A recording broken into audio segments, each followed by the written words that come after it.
I don't know. I feel a certain atmosphere, some inspiring atmosphere, living in Norway. It's not easy to explain. Uh, it's just the way most Norwegians feel. You're stuck to Norway, you know. You just love your country. I definitely feel I'm dealing with tradition. I don't feel like a fucking pioneer. We never went out and did Darkthrone for other things than tradition. I was jamming with some guys, we call ourselves Black Death, and it was awful. Like any other band starting out, it's just awful. We didn't know how to play, and we were influenced by everything from Celtic Frost to Cryptic Slaughter, which is basically like California-based or whatever weird spastic hardcore act. I kept like one member from there, and we just went on, changed the name to Darkthrone in the fall of '87, and things got more serious. We recorded first shitty demo tape like in early '88. And then one guy that I knew called me up and said, "Do you need a guitar player?" And yeah, sure, we need a guitar player. That was Nocturnal Culto. The first meeting with Fenris went very well. Yeah, we came along, and I started playing with them straight away. We would make the sort of riffs, you could say, that they're doing in horror movie music, and we're just playing that like metal. I started in Mayhem in March 1988. First met Euronymous, I gave him like a demo tape of me playing the drums. It was like double bass and blast beats in there, and it was like, yeah, okay, you're in the band. We got along very good from the first moment. I met Dead, which was a Swedish guy, and of course Necrobutcher. First time I saw him was going into his apartment, and a guy with very long hair sitting there, and like if the shotgun over his knee, like this, looking very hard. Oh, hello, I'm Necro. You're the new drummer, eh? Yes, I am. I guess that Euronymous heard a demo tape of you and stuff. Yeah, I said, yeah. I liked it, I guess. Okay. So I thought, well, are we going to get friends, or?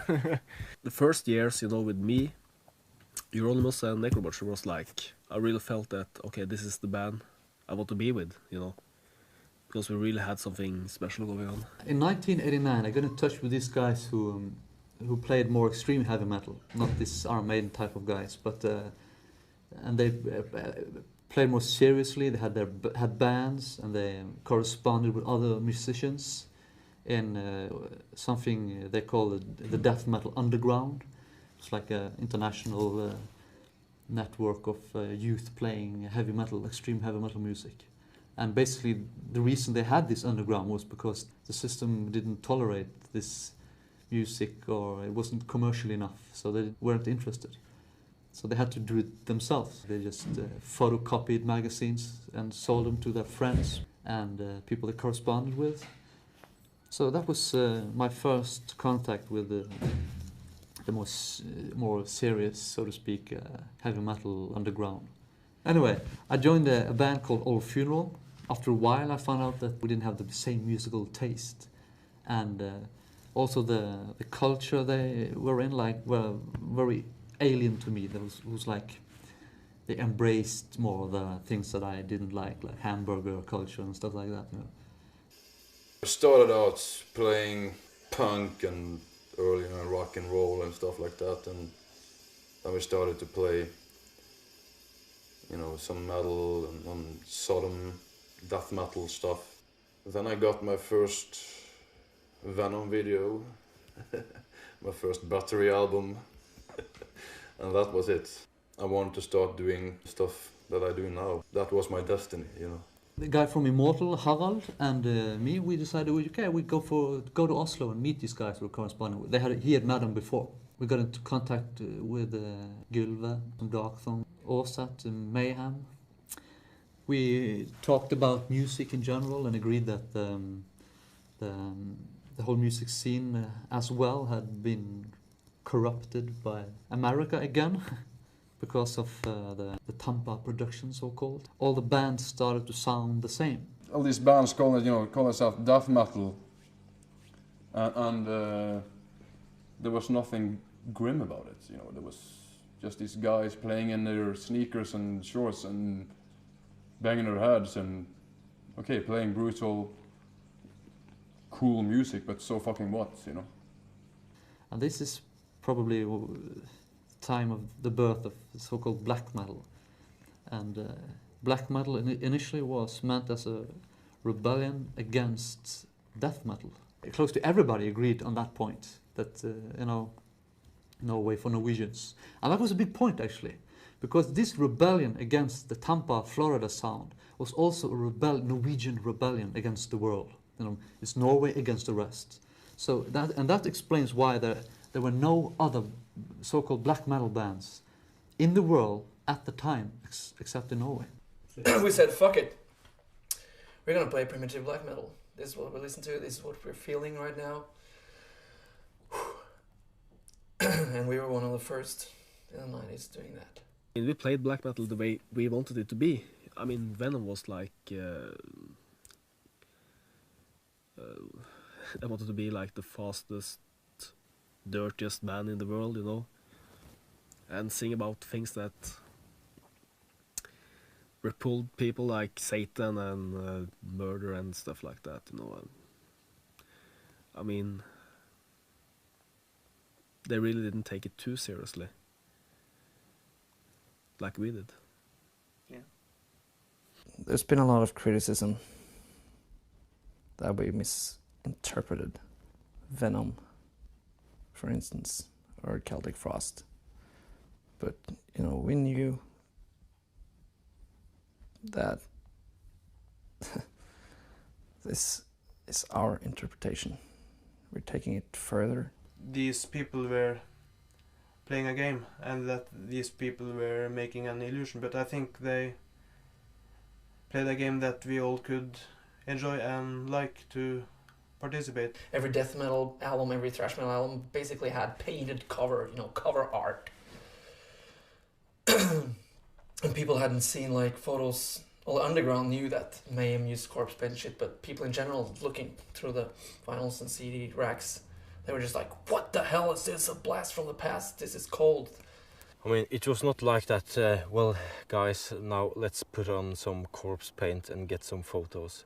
It was like, for us, it was like kind of a ritual. We were wearing corpse paint without taking photos. I mean, we just disappeared in some desolate place. Always very silent, we didn't say a word. It was inspiring for us as a band. We did take a camera with us and take some photos, which was not really like we were posing, but it was more of a natural thing. You fucking dress up, you have the candles and you just walk in the fucking forest. I did that, Varg Vikernes did it. It's part of the deal. This is the basement of our famous shop, Helvete. We wanted the real customers and the black metal people to feel right at home, as well as we wanted the people who didn't belong there to just back off and get the hell out. It looked like hell in there. So the name really suits the environment inside there. In the summer of 91, I went to the Helvete shop run by Euronymous for the first time.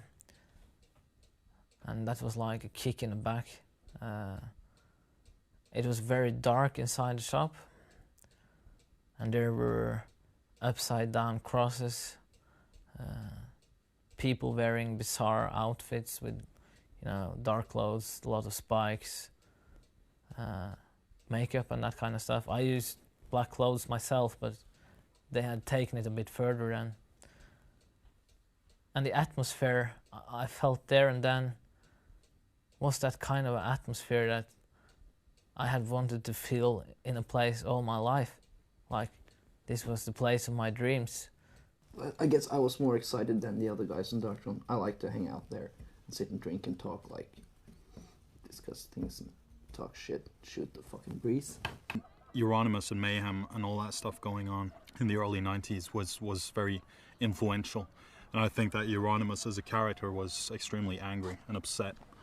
And today, I might have redefined my own opinions of the guy, but he was certainly very influential. All the mythology is written down by Christians, and they've kind of written in a humoristic way, you know, like with this certain Christian arrogance, just laughing at the religion.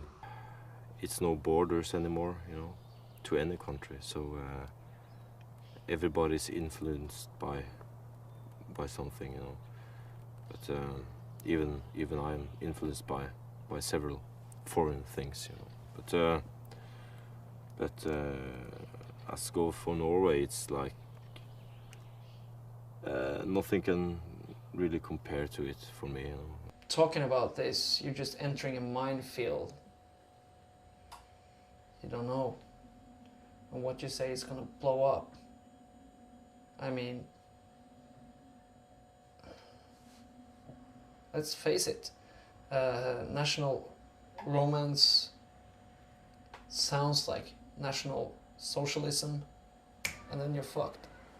And then when we're starting to put our heads in with the national romantic people that basically just want to dress up for our national day and hail our fjords, I mean, it's all just a big mess. National socialism and paganism in Norway and in any other European country, especially Northern Europe, can be lit like this because it's our archetypes, it's our nature, it's a natural philosophy of life, it's our philosophy of life.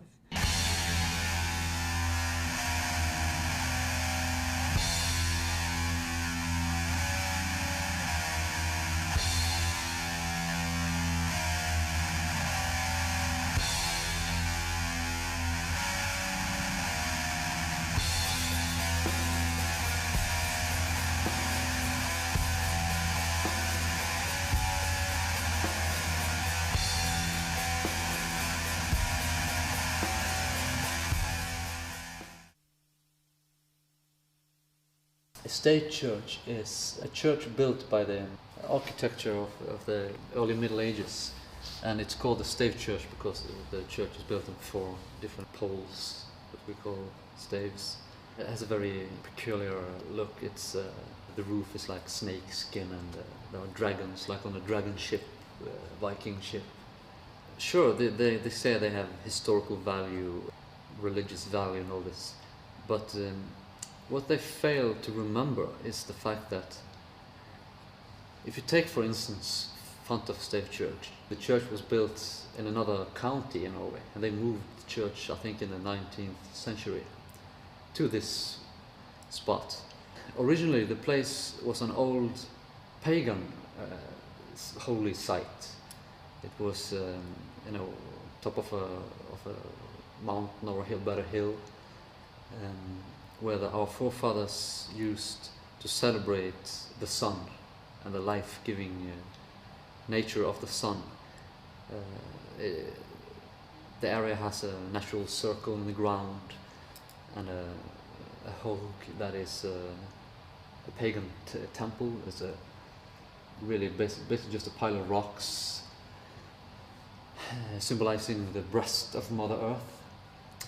And what the Christians did was to move this church from another place and put it not close to this holy site, but on top of it, in the midst of the circle, actually breaking up the circle. And on the pagan hog, they put a big stone cross. So if they have no respect for the Norwegian culture, why on earth should Norwegians respect their culture?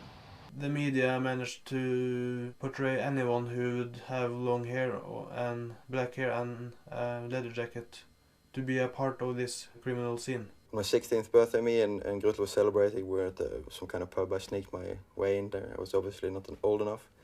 Go back on the street, and the last thing I remember hearing is like, "You fucking Satanist" or something. And there's like 40-year-old family father with a black belt in karate. He just jumps up and kicks me in the back, of my head. and starts pounding my head in the pavement and stuff. I was shit drunk, so I couldn't resist. So I wake up the next morning in the hospital, my head's cracked and shit. And it's like, what the fuck? He's been reading like a newspaper, one page, which, you know, tipped him over. He wanted to beat up somebody with long hair and like black clothes, whatever. A lot of black metal bands today, you know, they kind of say no to political views and stuff like that. There are a few bands who do have that, you know, and I mean, maybe not as, you know, clearly as Burzum, you know. I try to change the scene, like influencing the others, and more effectively influencing Åset, because they were listening to him, a lot of them, and he was the center of this record shop. Of the customers, he talked to the customers, so the best way to influence anybody was to go through him. And I tried to do that, and it was pretty successful. And but you know, it's no point in preaching for a bunch of morons, really. Åset started to address the problem with me. I was the problem, you know. I was the cause of all of this. So he started to perceive me as the problem, not a problem, but the problem. He promised the band a little bit too much because he had like signed like 6 or 7 bands.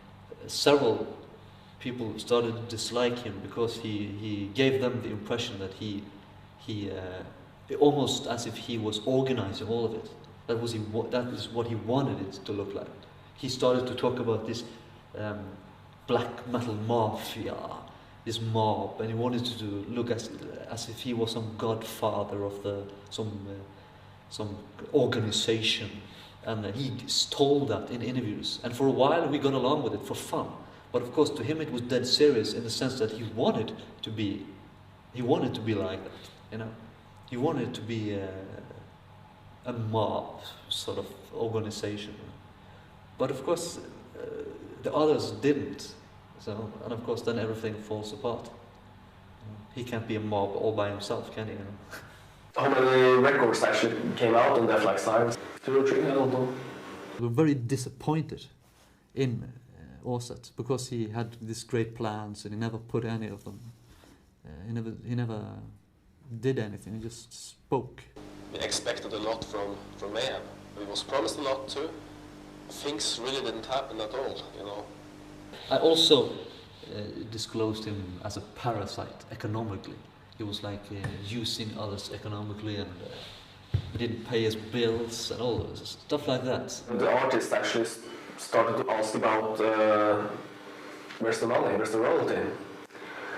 And then it was difficult again because this money he has like invested in other projects, you know, like future projects. So I mean, what kind of business is that to run?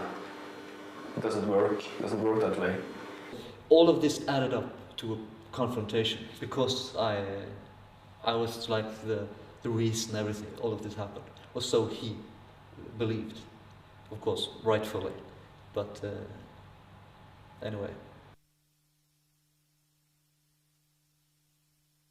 I had driven the car from Bergen to Oslo, 8 hours. I had some naps on the way, because when the other guy was driving, and killed the guy. On the way back home, we had to drive a big, what do you call it, omvei. On the way back from Oslo, we drove a different way. And I had to, you know, get rid of the clothes. A friend of mine had a sweatshirt in the back, and I luckily had a pair of pants in the car, you know, on the floor, you know. And so I got rid of the clothes and everything. We had to escape police. Actually, I drove away from the police. You know, typical bad luck. On the way back, we thought that okay, we had to phone somebody in Bergen, you know, a friend of mine, so he could start making up an alibi. And in a town called Hønefoss, we found a phone booth, but there was a lot of youth, you know, gathered around it. So we just drove on, found another one. We stopped the car and it was broken. And you know, it didn't work. So the other guy was, I was in the car, the other guy found out that the phone was broken. And the police came.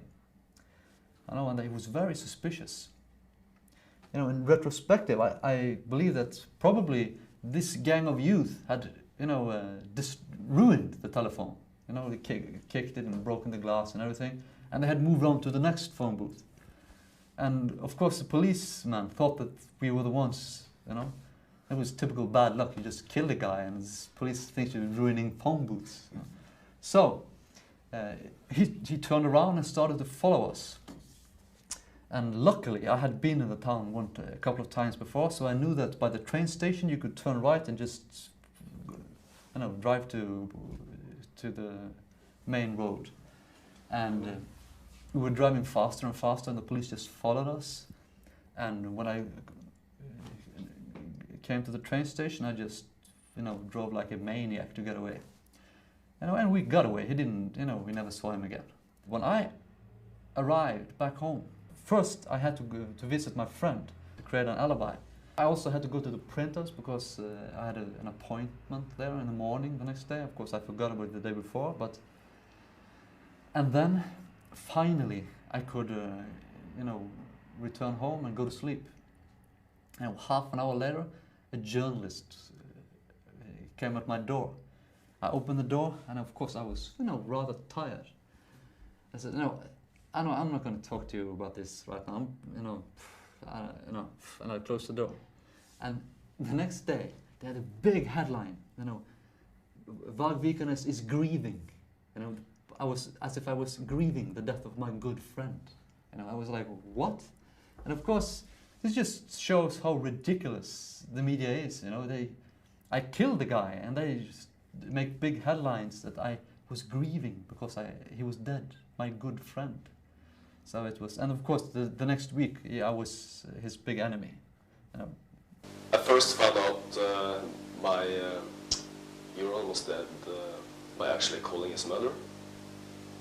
I mean, I tried to call him first at the shop. No answer. And I thought, well, maybe he's having dinner or so.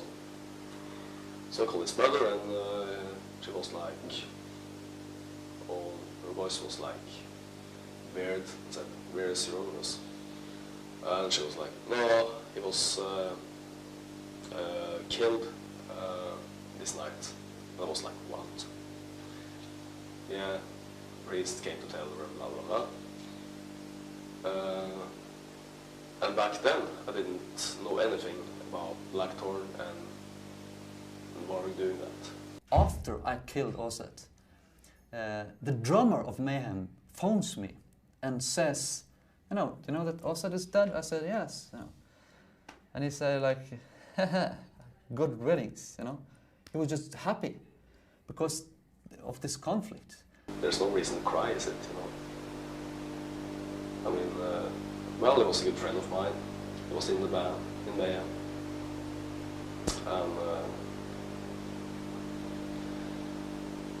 But I mean, as I said, like 1,010 times before, it might easily also have gone the other way, that Varg has been killed, you know. Could have, if Euron was into killing first, you know. So, well, I might seem careless about it, and I am, you know. I see no reason that I really should care about this.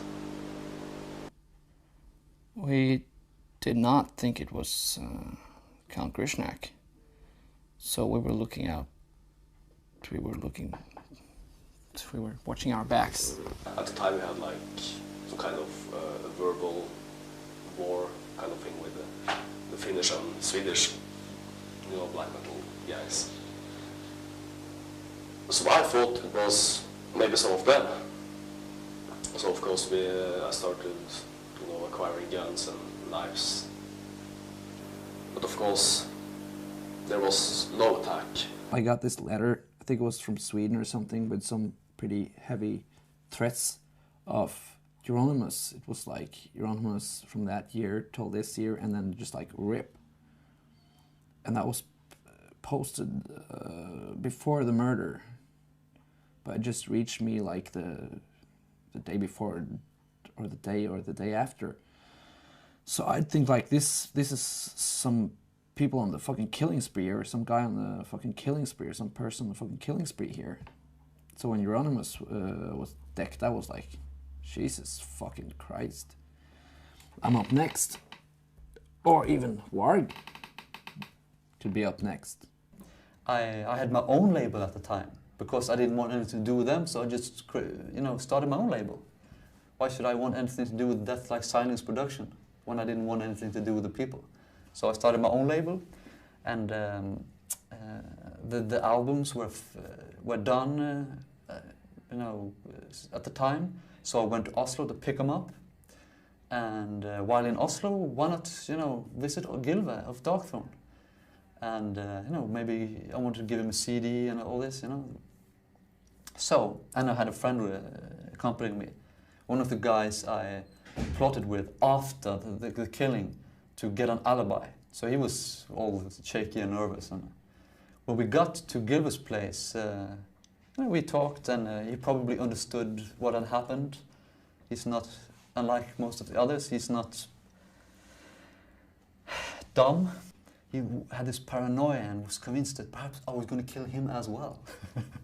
So, and the guy I brought with me, he was really nervous, So he probably thought that, okay, why is this guy nervous? Maybe they had some plans to kill me as well. Because he had read the newspapers as well, and perhaps believed or thought that perhaps it's true. Perhaps he wanted to take over and get rid of all the important people, And he was, of course, one of the important people. So, and we just talked about everything, talked about the killing and all of this. Of course, I didn't tell him that I did it. And when I was leaving, I said, "Oh, you want a CD, right?" "Oh, yes, you want a CD. Okay, come out. It's in the car." And he was like, "Oh, really?"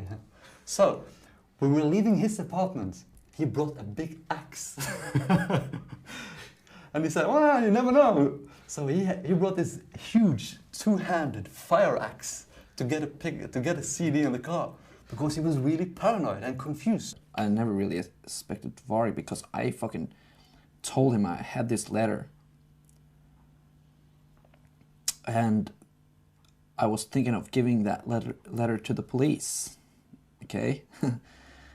And the thing that Varg said was, "Don't do it." It's like, he was not putting an emphasis on it or anything like that. It was like, "Don't do it." And that's what I'm thinking. Why? I mean, if he'd done it, why the hell didn't he want me to bring some evidence to the police that maybe someone else did it? So then that was probably when he was in my house, and then I felt more certain that he did not do it. Still, I fucking brought the axe out. I mean, what the hell is wrong with that? I'm telling you, I was fearing people lurking in the forest around my house. But of course, it's an amusing story, really. He brought a big axe, to walk 20 meters to the car and pick up a CD and go back. So this is funny. The attorney I had was like, he thought that the church burning cases weren't important at all. So he didn't bother putting much energy into them, because he meant that this murder charge was the important charge. And of course that's correct. But because if you burn a church in Norway, you get like 1 or 2 years in prison, because that's just damaging property. And then you get maybe 6 months extra because it's religious value or something. But if you kill somebody, you can get 21 years. So, but of course, in effect, they weren't angry that I killed that person. He was just a problem, pain in the ass anyway to them. What they were angry at was, of course, that they believed that I had burned or were responsible for all the burnings of these churches. That was their. So my attorney, I think, got it all wrong. We should have put as much energy into these church cases as the other cases. Okay, I was in there for maybe 20 minutes. And the main question was like, well, things that I have said in the police report, something like, well, one specific question was like, you said that you almost wanted to be treated as a king. His parents sitting there. I said, yes, of course, he did. You know, I could almost, you know, feel their eyes in my back, you know. That was the truth, you know, and I should not tell the truth. A Swedish mental patient testifying against me, who claimed in court that I had drunk her blood from her neck. And of course, the newspaper didn't mention with one single word that this was actually a mental patient. So the front page the next day was that, you know, the Count drank my blood. Vikernes did some good albums at the end of the old days, which is priceless to this day. You know, it's that is black metal really. The worldwide press got into it, and then it exploded. That was the time to shut up for us. I think that is a major basic losing effect, that now it was brought into daylight and it should never go back really to the scene it once was. It's almost like you take a troll out of the cave and put it out into the sunlight and it explodes. They just saw that black metal was going to be like the big thing, so they just started to play black metal. Oh, we want to play black metal now, and in our eyes, that didn't gain one bit of respect at all. I mean, they should stick with their original ideas, I think, because they started to play black metal because it became a trend, not because they was like black metalers in their heart, their true heart. It's been put down to a level of understanding, even though it was understandable. It was something hostile and like you couldn't define it because it was something that was so threatening and new, and so I don't know, yet devilishly manipulating, even though like it was something tempting. But it's been set down on such a level that it's been like put into an understandable form for stupid human beings, that it's lost its own validity. I didn't think our reactions was anything near strange. We were more like, this sucks, and what the hell is going on, and disillusion quickly filled the area that should have been filled with creative boosts. But the thing that made this into a fucking trend was probably the props. It was a costume and it was catchy.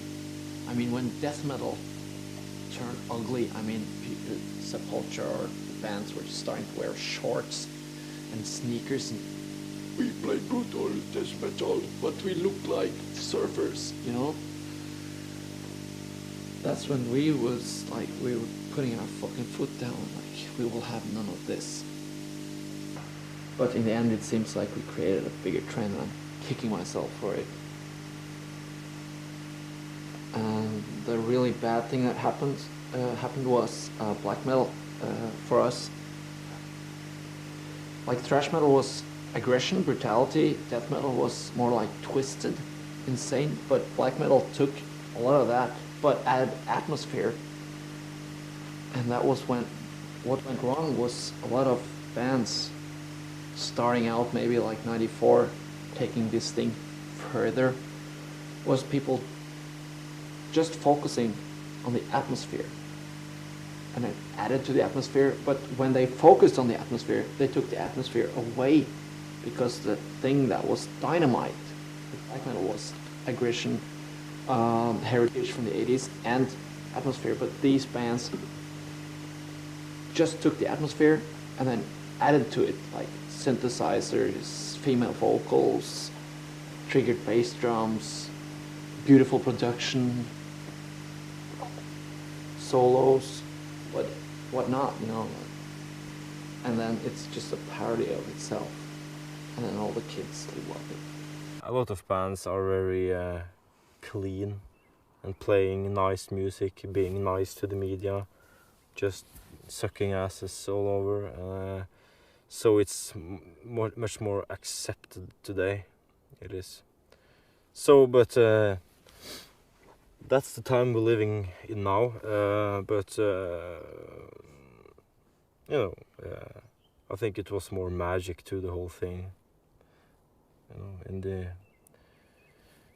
in the early 90s, I guess, yeah.